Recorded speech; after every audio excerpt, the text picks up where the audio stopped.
Se puede más así gran palazzo que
دا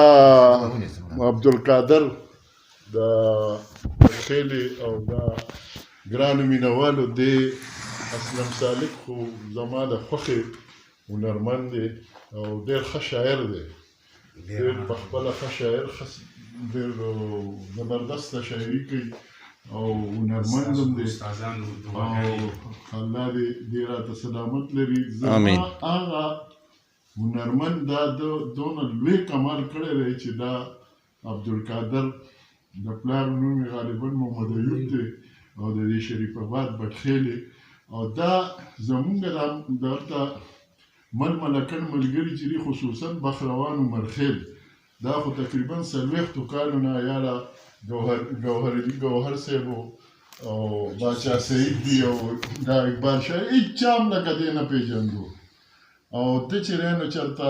بس هغه دا کلام چېرته دته په لاس ورغلی دی او د خواري وکړه ویډیو جوړه کړې په یوټیوب هم خېجولې ده نو ما هم پرې څه معلومات بیا وکړو هغه په فیسبوک باندې زه په یو مضمون هم لیکمه ما بخروان عمر خیر صاحب ته مې ویل چې تاسو په یو مضمون لیکئ نو دا شاعر چې دی نو دا ده را ژوندی کړو دا د ده په پښتو ادب باندې دا د ده چې دی نو دا د هنرمند کمال وي چې هغه دغه شانتې څیزونه را دغه کړي او خپل ولس ته یې وړاندې کړي نو دا سالکه ته پته نه چې تا ته به اندازې کړو نو تا زه زما په نیت ستا ډېر لوی کار کړی دی که نه الله دې راته ژوندی لره او اسم چې دی نو ستا خواري کې ښه کلامونه وې او ښه طرزونه په خپله جوړوله نو زما چې د خوښې کوم خلک دي نو په هغې کې دا لکه زه ویمه چې هغې کې اسلم صالح شیرین ډېره مهرباني ډېره لپاره به ډېره